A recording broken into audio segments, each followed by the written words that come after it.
Alright, show of hands. Who here remembers The Secret of NIMH?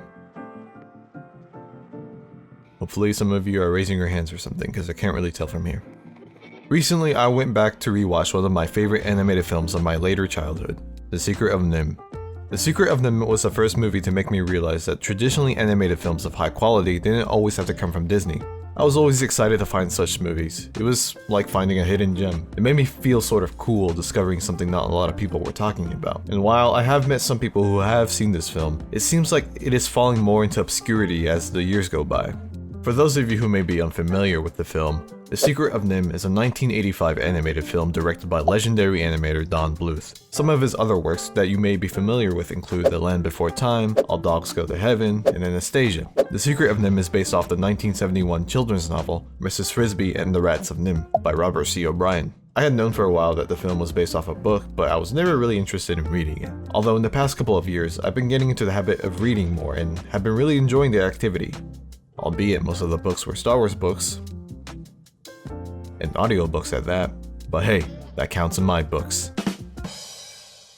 Oh brother, this guy stinks! After my most recent watch of The Secret of NIMH, I grew curious of how different or similar it was to the book. You see film versus book discourse all the time nowadays, but I haven't really seen any for this film.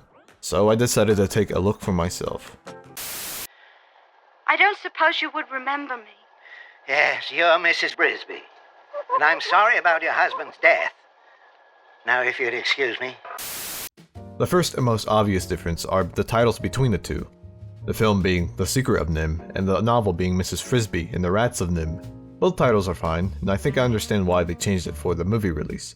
It rolls off the tongue much better than the book's title, and is more compact. It still manages to bear some semblance to the original title with the inclusion of NIMH in there. To me, the movie title has a more mysterious feeling to it, while the book is more adventurous, if you see what I'm getting at. They each complement the tone of their respective version. The difference between the titles brings me to the next change from book to film, our main protagonist's name. In the book, she's originally named Mrs. Frisby. In the movie, her name is changed to Mrs. Brisby, the F being switched out for a B. I suspect the reason they did this was to avoid any legal trouble with the creators of the Frisby, and after a quick Google search, I can confirm that that was indeed the case. But I also learned that the change was made late into production, so instead of calling back all of the voice actors to re-record their lines, which would have been really annoying, the sound editors went through all the dialogue and engineered every fr sound to a br sound. That's quite the diligence they had there. I don't know why this wasn't really a problem with the book though, maybe because Frisby was spelled with a Y instead of a double E. For the rest of the video, I'm just going to refer to her as Mrs. Brisby, even though I think Mrs. Frisby is a superior name. Is everything all right here? What the? Oh, lady, don't sneak up on me like that. I didn't mean to frighten you. Oh, you didn't frighten me. I was just sort of working out. You just broke my concentration. For the most part, the film is quite faithful to the major aspects of the novel. It only begins to divert from the original story once Mrs. Brisby goes to visit the owl.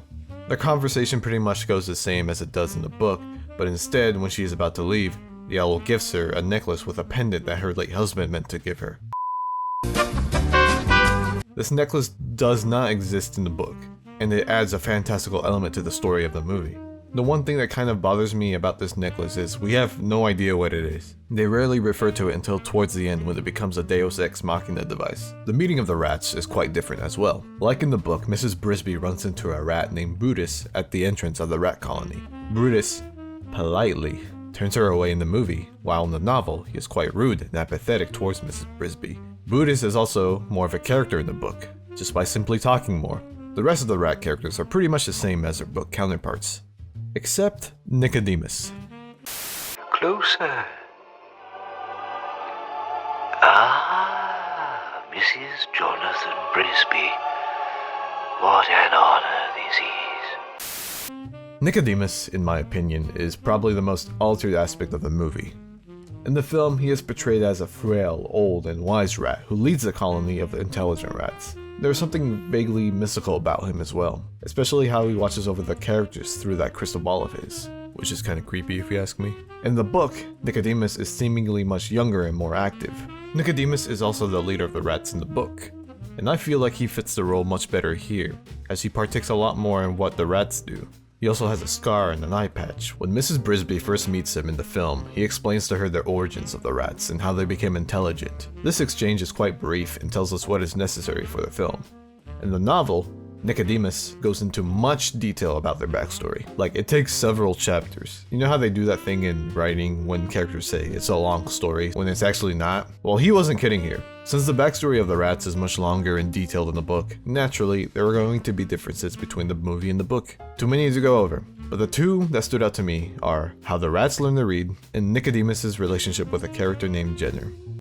He means war. We'd be outnumbered. There are too many of them. Hear me. The Thorn Valley Plan is the aspiration of idiots and dreamers. We were just talking about you. Jenner acts primarily as an antagonist in the movie, mainly plotting against Nicodemus and the rats in order to gain power. He doesn't really seem to have a relationship with Nicodemus other than probably interacting with him during the council meetings. In the book, Nicodemus states that he and Jenner actually grew up together and were quite close. Although, Jenner is never there presently as the story plays out. He is only referred to and spoken about in memory. It is later revealed that Jenner disagreed with moving the colony elsewhere, so he and 6 or 7 of the rest left to form their own colony. I think it's funny how he didn't want to move the colony, yet he ended up leaving anyway. Something that was glossed over in the movie was how the rats learned to read. In the movie, they suddenly just gained the ability to read after being experimented on. The rats were also experimented on in the book, although their ability to read was something they gained gradually. Them learning to read slowly was much more believable to me than just knowing all of a sudden. It feels more grounded that way.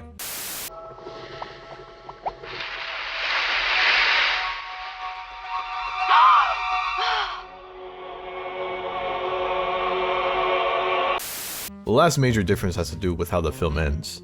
Pretty much everything leading up to the moving of the Frisby home corresponds with what happens in the novel, minus Jenner plotting behind the scenes and a couple other minor details. When the rats actually begin moving the home, which is a cinder block, we once more stray from the original source. In both versions, the rats agree to help move the cinder block out of the path of the upcoming plow. Although in the movie, it's a rainy night when the rats begin to help. While the other rats are busy lifting the Frisby home, Jenner uses this as an opportunity to kill Nicodemus by cutting the rope tied around the block and having it fall on him. An action-packed sequence soon follows, and once Nicodemus is avenged, the Frisby home sinks into the mud with Mrs. Frisby's children still inside.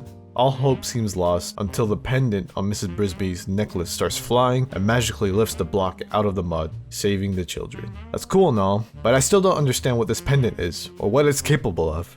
The movie pretty much ends here, and everyone lives happily ever after. What the hell is even? All of that does not happen in the book. Moving the Frisby home goes smoothly without the rain and Jenner sabotaging everything, but the book doesn't end there. There's still a whole segment of the rats planning to make an escape from the men of NIMH, who plan to capture them the next day. This is mentioned in the movie, but all of the planning and escaping sort of happens off screen, while it is a significant part of the book. In a way, these two differences felt like an exchange in what they wanted to focus on. But those are all the major differences between The Secret of NIMH and Mrs. Frisby and the Rats of NIMH. At least the ones I remember. While I do think the book is better, as most of these comparisons go, I think the changes made for the film adaptation were mostly necessary ones. Overall, the majority of the original story remains intact, and the changes made make the film flow better. Both versions are enjoyable on their own for different reasons, but if you like the movie, I think you should give the book a shot. It's pretty short as it's a children's novel, but, you know, why not? Also, this is just a detail I wanted to mention. I just didn't know where to fit in, but why it goes for both the book and the movie, but why does everybody have a first name? Except Mrs. Frisby. /Frisby. When they refer to her more formally, she's called Mrs. Jonathan Frisby. Her husband had a full name. It doesn't seem like anybody else has a full name. Why is her husband the only one who had a full name? I guess their children have full names now too, but she just has a last name. Maybe the rats have last names and we just didn't know, but I don't know. Maybe I'm looking too much into it. Okay, bye.